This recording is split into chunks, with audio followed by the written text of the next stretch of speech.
ఈరోజు ఎన్నికలు అయిపోయాయి, 2 ఏళ్ళు అయిపోయింది, 3వ బడ్జెట్ కూడా ప్రవేశపెట్టినాడు. ఇక మిగిలినటి 2 బడ్జెట్లు. ఈరోజు పరిస్థితి ఏమిటి అని చెప్పి చూస్తే జగన్ ఉన్నప్పుడు ఇస్తా ఉన్న అన్ని స్కీములు రద్దయిపోయినాయి.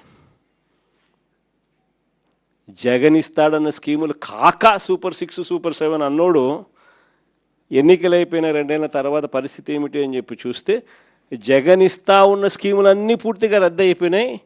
ఈయన సూపర్ 6 సూపర్ 7 అని చెప్పి ఇస్తాననేటివన్నీ కూడా మోసాలుగా తేలిపోయినాయి.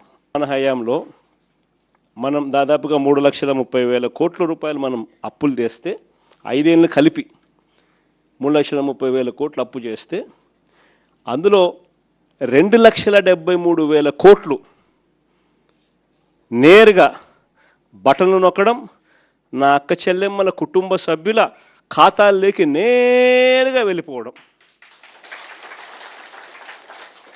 ఏకంగా 2,73,000 కోట్ల రూపాయలకు సంబంధించి ఆధార్ నెంబర్లతో సహా బ్యాంక్ అకౌంట్ డీటెయిల్తో సహా మనం చెప్పగలుగుతాం ఎవరెవరికి దగ్గర ఎంతెంత డబ్బులు పోయినాయని చెప్పి.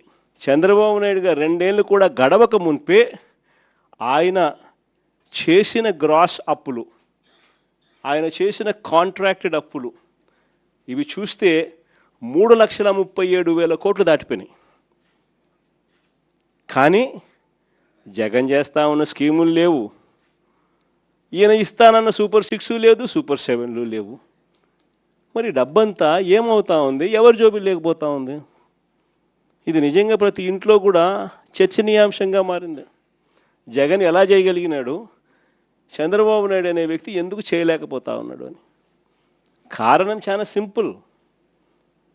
చంద్రబాబు నాయుడు గారి హయాంలో జరుగుతూ ఉన్నది ఏమిటి అని అంటే దోచుకోవడము, పంచుకోవడము, తినుకోవడము. డిపిటి దోచుకోవడము, పంచుకోవడము, తినుకోవడం ఇది జరుగుతూ ఉంది. అదే జగన్ హయాంలో ఏం జరుగుతూ ఉన్నది? బటన్లు నొక్కడం, నేరుగా నా అక్క చెల్లెమ్మల కుటుంబాల ఖాతాలోకి నేరుగా వెళ్ళిపోతూ ఉండేది. తేడా అంతకన్నా ఇంకేం లేదు. రాష్ట్రానికి సంబంధించి రావాల్సిన రాబడులు, రాష్ట్రానికి సంబంధించి రావాల్సిన ఆదాయాలు ఈరోజు రాష్ట్రానికి రావడంలా.